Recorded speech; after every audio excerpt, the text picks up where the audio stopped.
ويسر لي أمري واحلل عقدة من لساني يفقهوا قولي. اللهم ارزقنا الاستقامة والإخلاص. اللهم أعنا على ذكرك وشكرك وطاعتك وحسن عبادتك. اللهم صل وسلم على سيدنا محمد الفاتح لما أغلق والخاتم لما سبق ناصر الحق بالحق والهادي إلى صراطك المستقيم صلى الله عليه وعلى آله وصحابته حق قدره ومقداره العظيم. اللهم صل وسلم وبارك على مولانا محمد النور المذهب للنسيان بنوره وعلى آله في كل لمحة ونفس عدد ما وسعه علمك آمين. اللهم افتح لنا قلوبنا في طلب العلم وارزقنا الإخلاص فيه والعمل به والنشر به حتى يأتينا اليقين. اللهم آمين. أما بعد، Alhamdulillah, kita bersyukur kehadrat Allah Subhanahu wa taala atas segala nikmat yang telah Allah Taala berikan kepada kita. Antara nikmat dalam majlis kita ini pada tengah hari ini, pertama, nikmat duduk dalam rahmat dan juga keampunan daripada Allah Subhanahu wa taala. Kerana orang yang selalu duduk dalam majlis ilmu, dia akan dapat 4 kelebihan. Seperti yang disebut dalam hadis sahih riwayat daripada Sayyidina Abu Sa'id Al-Khudri radhiyallahu anhu, bahawa orang-orang yang selalu duduk dalam majlis yang di dalamnya dibacakan ayat-ayat Quran dan dihuraikan isi kandungan Al-Quran, pertama Allah Subhanahu wa taala akan turunkan ketenangan dalam majlis yang seumpama dengan ini. Kita akan balik sekejap lagi berpisah dengan hati yang diisi oleh Allah Taala dengan iman, dengan keyakinan, dengan ketenangan. Yang kedua, Allah Subhanahu wa taala akan melimpahkan kepada kita rahmat dan kasih sayangnya. Yakni kita akan senantiasa dipimpin, diberikan taufik dan hidayah oleh Allah Subhanahu wa taala supaya kita berjalan di atas jalan yang benar hingga akhir hayat kita. Ini berkat duduk dalam majlis ilmu. Yang ketiga, malaikat akan merendahkan sayap-sayap mereka di atas kepala kita pada waktu ini dan mendoakan kita dengan doa Allahumma ighfir lahu warhamhu. Ya Allah, ampunkanlah dosa hamba-Mu ini si fulan bin si fulan. Ya Allah, rahmati dan kasihilah hamba-Mu ini yang sedang berkumpul berhimpun kerana-Mu ya Allah. 3. Dan yang terakhir, Allah Subhanahu wa taala akan menyebut nama-nama kita di sisi malaikatnya. Wa dzakarallahu fi man 'indahu, dan Allah Subhanahu wa taala akan menyebut nama-nama kita di hadapan orang-orang yang dekat dengan Allah, yakni malaikat Allah Taala. Kita tuan-tuan, kalau kita tahu ada orang besar-besar sebut nama kita, bos kita selalu sebut nama kita, kita rasa seronok. Kan? Kita dengar kata Raja Sultan Selangor ni selalu sebut nama kita. Kita dengar kata PM Najib dengan Rosmah selalu sebut nama kita. Sebut selalu Yusaini. Kita merasa seronok kerana yang sebut nama kita tu orang yang besar, orang yang ada pangkat kedudukan. Dan ini yang akan menyebut kita, kata Nabi SAW, yang akan menyebut kita bukan Perdana Menteri, bukan Presiden, bukan Raja, bukan Sultan. Yang akan menyebut nama kita Allah. Allah akan berbangga dengan kita. Allah akan sebut, ini hamba aku si fulan bin si fulan telah korbankan masa dia 1 jam 2 jam untuk duduk dalam majlis untuk mengingati aku, kata Allah, untuk belajar ilmu-ilmu yang ada dalam kitab aku dan mempelajari hadis-hadis serta sunnah kekasihku Muhammad sallallahu alaihi wasallam. Jadi ini kelebihan, 4 kelebihan nikmat yang besar yang telah Allah Taala bagi pada kita tengah hari ini sebab kita duduk dalam majlis ilmu, duduk dalam majlis ini, dan kita syukur pada Allah atas nikmat-nikmat yang besar ini. Alhamdulillah. Tengah hari ini kita sambung yang kita sebut pada bulan yang lalu, iaitu golongan-golongan yang dijanjikan, golongan yang dijanjikan mahligai dalam syurga Allah Subhanahu wa taala. Dalam buku ini ada 16 buah hadis Nabi SAW 16 golongan yang Nabi kata golongan ini dijanjikan mahligai dalam syurga. Haula'i qusurun wa buyutun fil jannah. Ini adalah golongan yang Allah Ta'ala janjikan qusur wal buyut, mahligai-mahligai, istana-istana, rumah-rumah dalam syurga Allah Subhanahu wa Ta'ala. Tengah hari ini kita patah balik sikit. Golongan yang ketiga. Golongan yang ketiga yang dijanjikan syurga, mahligai dalam syurga. An Aisyah radhiyallahu anha qalat, qala Rasulullah sallallahu alaihi wasallam, man sadda furjatan rafa'ahu Allah biha darajah wa bana lahu baitan fil jannati. Daripada isteri Nabi kita sallallahu alaihi wasallam. Isteri Nabi ni ramai, kita tahu ramai.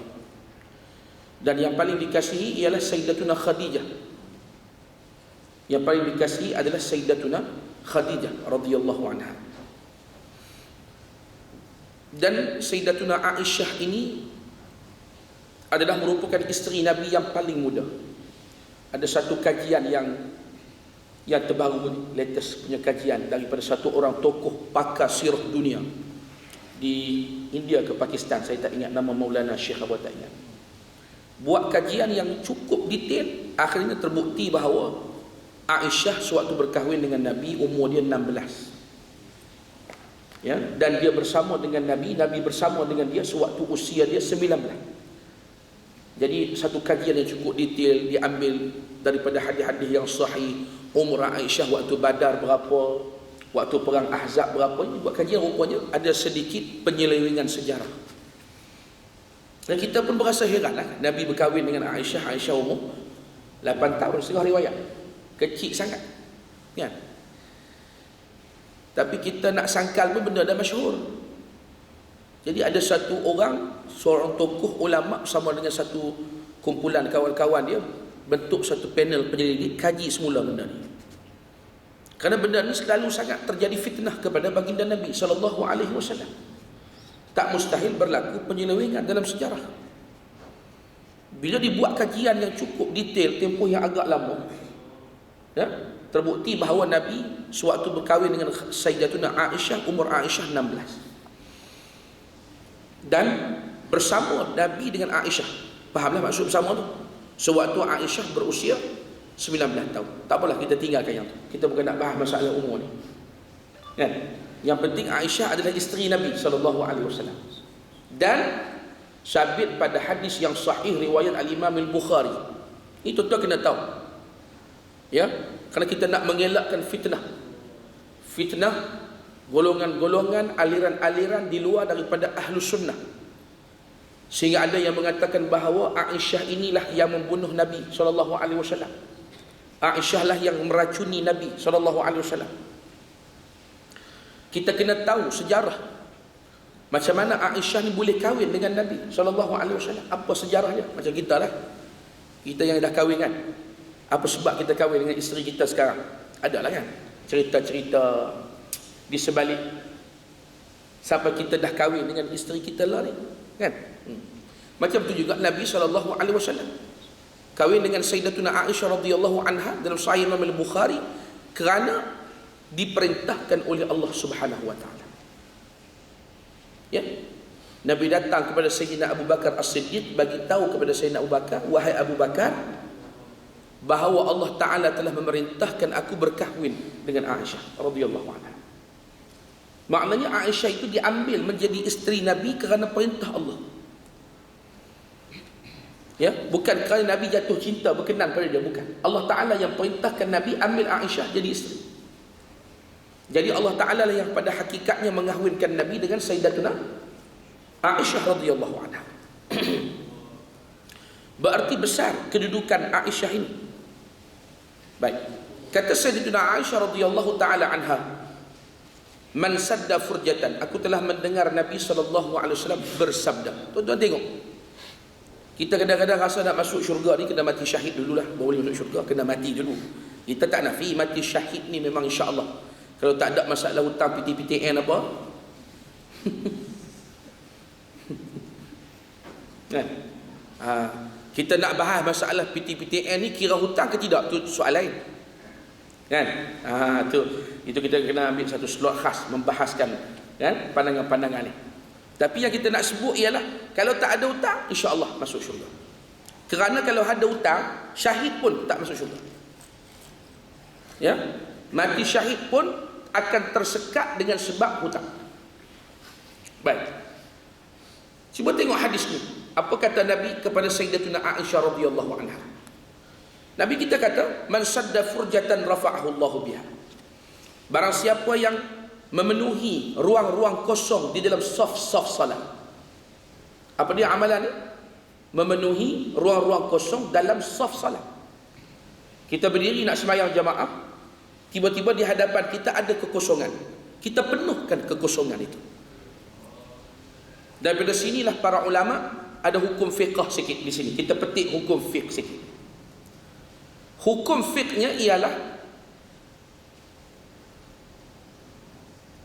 meraihkan orang lain ataupun mendahulukan orang lain pada masalah yang bukan ibadah, itu adalah merupakan amrun mustahabun, perkara yang sangat disukai oleh Allah dan Rasul. Contoh kan, dalam bab makan minum, kita utamakan kawan kita, kita utamakan saudara kita, itu dapat pahala besar.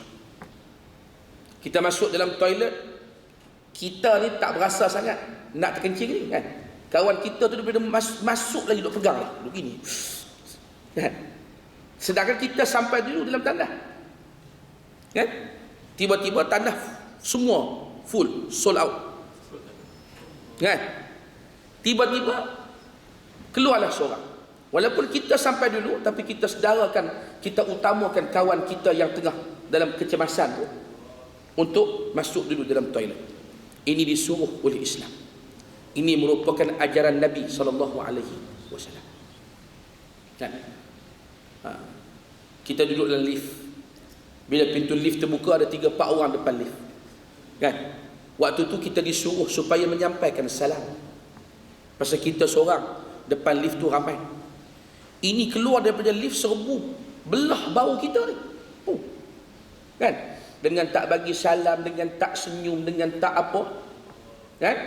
Di poket baju ada sulaman nama Abdul Rahim contoh.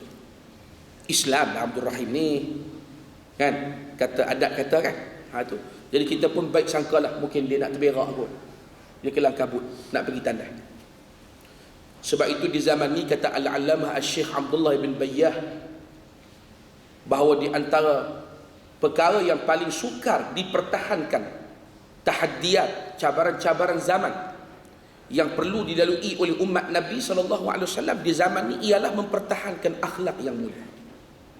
Bagaimana nak amalkan akhlak yang diajarkan oleh Nabi SAW, macam mana nak belajar adab Nabi dan nak amalkan apa yang Nabi suruh dalam masalah adab dan akhlak. Ini cabaran yang paling besar. Sebab tu kata para ulama zaman kita, jihad yang paling besar di zaman kita ialah angkat kaki masuk majlis ilmu. Siapa yang boleh angkat kaki dia langkah ke majlis ilmu, dia telah melakukan jihad dan perjuangan yang besar untuk agama Allah Subhanahu wa taala. Kerana manusia itu dibina dengan ilmu.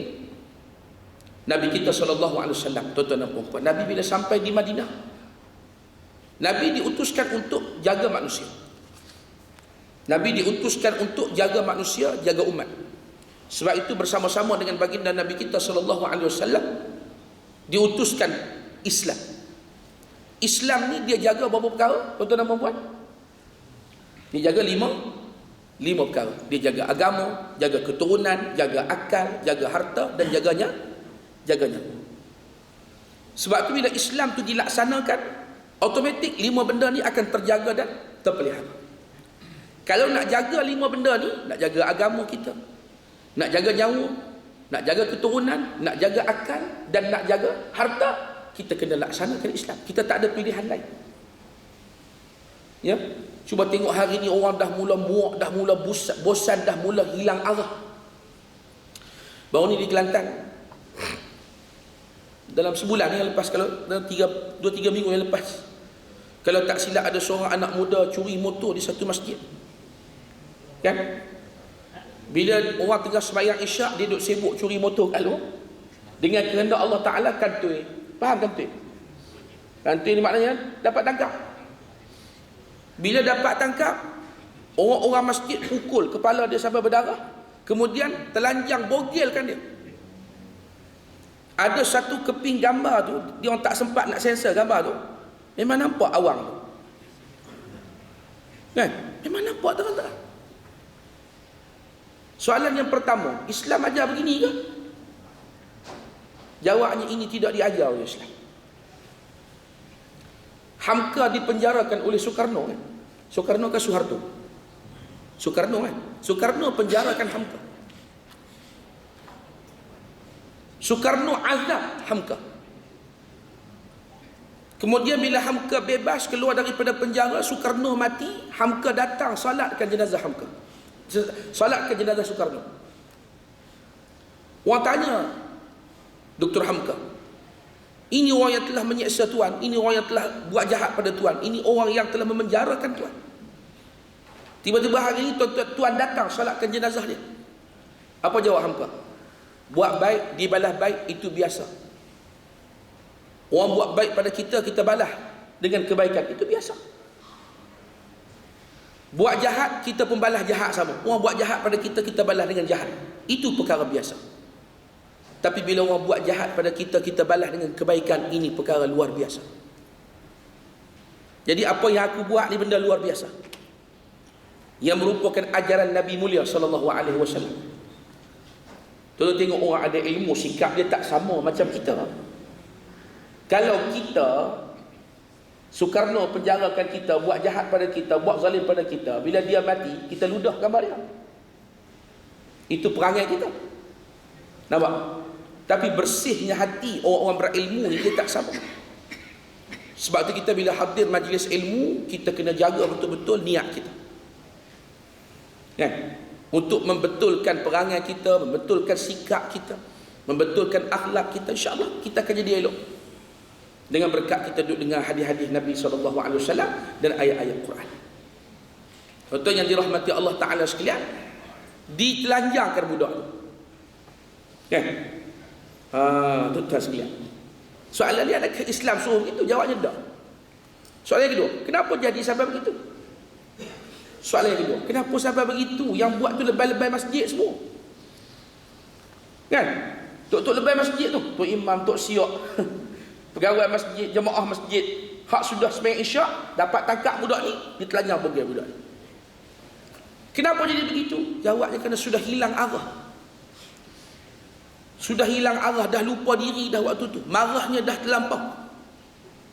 Kenapa jadi begitu? Kerana undang-undang yang sedia ada dah tak boleh pakai lagi dah, untuk nak mencegah jenayah dan kejahatan dalam masyarakat. Apa sebab tak boleh cegah? Kerana itu bukan undang-undang Islam. Undang-undang dan peraturan Islam kalau dilaksanakan, dijamin oleh Allah Ta'ala. Dijamin oleh Allah Subhanahu Wa Ta'ala. Bukan kerajaan yang melaksanakan tu jamin, Allah Ta'ala yang jamin. Bila kamu laksanakan seluruh apa yang disuruh oleh Islam, maka nescaya akan terpelihara dan terjagalah umat ini. Tak akan berlaku jenayah. Kalau ada siapa kata, betul ke Ustaz, kalau kita buat apa yang undang-undang Islam ni boleh cegah jenayah, betul ke? Mana ini orang ni dah ada masalah pada iman dia. Orang ni ada masalah pada iman dia. Kita khawatir nanti mati dalam su'ul khatimah. Contoh yang dirahmati Allah Subhanahu Wa Ta'ala sekalian. Sebab itu ajaran Islam yang cantik ni, Nabi SAW bila sampai di Madinah, Nabi nak jaga masyarakat, Nabi buat masjid. Kan? Satu, Nabi buat 3 benda aja. 3 benda ni Nabi pastikan betul-betul berfungsi dengan baik. Pertama, masjid. Kalau masjid tempat kita tu memang betul-betul diimarahkan, betul-betul menjalankan tugas sebagai masjid macam mana di zaman Nabi SAW, masyarakat akan jadi elok. Tapi kalau masjid banyak sekalipun tak berfungsi, tak diimarahkan, masyarakat tak akan jadi elok. Kan? Kita pergi tengok di jadual program masjid, kan? Seminggu 3 kali belajar berzanji dengan marhaban. Kan? Kelas fiqh tak ada, kelas tafsir tak ada, kelas hadis tak ada, kelas tasawuf tidak ada. Kan? Yang ada kelas berzanji 3 kali seminggu. Ada tak masjid-masjid kampung gitu? Berlama-lama. Saya ni boleh kata berjalan banyak tempat jugalah. Sehingga semayang masjid, bila bermusafir, yang ada dalam seminggu 3 kali belajar berzanji marhaban. Kelas tajwid 2 kali. Makna 5 hari seminggu, 2 kali belajar tajwid, 3 kali belajar berzanji marhaban. Mana kelas tafsir, mana kelas akidah, mana kelas hadis, mana dia kelas-kelas ni? Kalau Nabi tidak datang dengan berzanji marhaban tajwid saja. Nabi diutuskan Allah dengan tajwid saja kan? Tuan-tuan dan puan-puan, Nabi diutuskan hanya untuk mengajar berzanji marhaban? Oh bukan.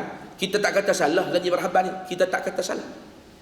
Tapi kalau itu saja yang difokuskan oleh masjid-masjid, lingkup masyarakat. Yang kedua, Nabi buat apa? Yang kedua, Nabi saudarakan di antara muhajirin dan juga ansar. Contoh macam saya hari ni lah, saya mari dari Perlis. Kemarin siapa? Ustaz Siddiq. Ustaz Siddiq mari mana? Perak, Beruah. Kan? Saya mari dari Perlis. Tuan-tuan terima kedatangan saya ni dengan lapang dada. Tengok ustaz ni, hak gemuk pendek ni mari pula dah. Bulan lepas mari dah. Dia kata bulan ni mari pula. Alhamdulillah. Ini dipanggil persaudaraan. Tolong menolong, bantu, membantu dan sebagainya. Kan? Ini yang dibuat oleh Nabi nak jaga masyarakat. Jangan Ansar berasa lebih mulia daripada Muhajirin. Jangan orang Madinah rasa orang Mekah ni pendatang dan sebagainya. Tidak, ini bukan ajaran Nabi. Dan yang ketiga, Nabi buat peraturan, Nabi buat perlembagaan Madinah. Dah hebatnya peraturan Madinah itu, tulislah panjang mana pun, last sekali, yang di akhir tu yang hebat tu. Yang di akhir, sekiranya berlaku apa-apa jua pertelingkahan, percanggahan di dalam piagam Madinah ini, perlembagaan negara Madinah ini, famaradduhu ilallahi war rasul, maka hendaklah dikembalikan perselisihan itu kepada yang akan memutuskan. Yang paling akhir adalah Allah dan Rasul. Kalau hari ini Allah dan Rasul itu siapa? Al-Quran dan juga hadis. Ni hak duk jadi tak ada gitu macam cerita Pondan Negeri Sembilan tu. Tahu tak cerita Pondan Negeri Sembilan? Tak tahu? Innalillahi wa inna ilaihi raji'un. Warak sungguh hampa ni. Hampa ni kerja berzikir kot dah. Tak sebab nak ambil tahu cerita dunia masyarakat pada hari ni. Tahu kan cerita tu kan? Bila dah Jabatan Agama Islam tangkap pondan-pondan ni semua dakwa naik mahkamah, tiba-tiba Mahkamah Raya buat keputusan, tindakan Jabatan Agama Islam tangkap, masuk dalam lokap, dakwa di ke Mahkamah Syariah adalah perbuatan yang salah, bercanggah dengan undang-undang persekutuan. Maknanya undang-undang Mahkamah Syariah yang nak laksanakan apa yang Islam suruh tu terpaksa kena tunduk kepada undang-undang bikinan manusia. Sedangkan dalam perlembagaan disebut bahawa agama resmi adalah Islam. Tiba-tiba mari nak buat hak Islam suruh, terpaksa kena tunduk pada undang-undang bikinan manusia. Kita pun fikir tak lagi dah. Sebab ada banyak benda nak kena buat kan. Lepas ni bilik air kena buat 3. Laki-laki 1, bilik air laki-laki, bilik air perempuan, bilik air separuh-separuh panggil. Kena ada satu bilik air tulis bilik air separuh-separuh. Faham tak? Faham tak? Ni bilik air laki-laki, bilik air perempuan, bilik air separuh-separuh. Macam bilik air telur ayam separuh masak. Nampak? Jadi haru biru cilaru habis. Dan kita tidak boleh anggap bahawa perkara ni perkara kecil. Ni adalah merupakan tanggungjawab kita. Kita nak kena buat macam mana tu, tuan-tuan kena fikirlah. Tuan-tuan orang cerdik semua kan, orang yang urus minyak ni orang cerdik. Kena fikir macam mana kita nak buat supaya nanti kalau apa pun berlaku, pemutus yang paling akhir adalah Allah dan Rasul kan? Dalam hadis ni Nabi kita kata, man sadda furjatan rafa'ahu Allah. Siapa yang berdiri dalam saf salat, tiba-tiba dia nampak ada kosong depan dia, maka hendaklah dia memenuhi ruang kosong itu. Ya. Maknanya dalam perkara ibadat tidak boleh mendahulukan orang lain, makruh hukumnya. Kalau dalam perkara bukan ibadat, makan, minum, pakaian dan sebagainya, tak apalah, you dulu, I kemudian sikit, tak apa. Tapi dalam perkara ibadat, tak boleh tengok ruang kosong, ji pergi depan, ji tua dah nak mati esok lusa, saya lambat lagi. Tak boleh buat gitu, makruh hukumnya, makruh. Dia panggil kurang pahala. Jadi kita walaupun muda, yang sebelah kanan kiri dah tua, kita kena berebut dapatkan saf yang di hadapan. Lebih-lebih lagi saf yang pertama. Kata Nabi kita SAW, "Lau ya'lamun nas ma fin nida' wa ma fis saffil awal la atauhuma walau habwan." Kalaulah manusia tahu, kalaulah manusia tu dapat tengok, dapat lihat dengan mata kepala mereka betapa besarnya pahala melakukan azan, dan betapa besarnya pahala duduk di saf pertama belakang imam dalam solat, la atauhuma walau habwan, nescaya mereka akan datangi kedua-duanya itu walaupun terpaksa dalam keadaan merangkak, kata Nabi sallallahu alaihi wasallam. Takdir ada di kalangan kita ni nampak sungguh pahala, nampak dengan biji mata ni lah besarnya pahala melakukan azan dan besarnya pahala duduk di saf pertama dalam solat. Tiba-tiba tak berebut juga. Sebab apa? Walaupun nampak, orang semua tak nampak belakang, dia seorang nampak. Nah, orang semua tak nampak. Yang nampak Ustaz Saiful dengan Adam ni. Tapi dua-dua bertenang, dia pun tak berebut juga. Sebab apa? Tak boleh jawab? Cuba jawab. Kalau salah Ustaz betul kan? Ustaz tak baling dengan buku ni. Sebab apa tak berebut juga? Jawabnya adalah kerana kemahuan dalam perkara ibadat, kesungguhan. Bila buat ibadat tak cepat rasa bosan, tak cepat boring, tak rasa jemu, bahkan sentiasa bersemangat. Itu datang dari hati. Datang daripada hati. Maka dengan sebab itu hati kena diisi dengan 3 perkara. Kata Imam Ghazali dalam Minhajul Abidin. Ya, kita kongsi ilmu ni. Walaupun ni dah lari sikit tajuk ni, tapi kita sebut. Bila kita kongsi, saya nak kongsi ilmu.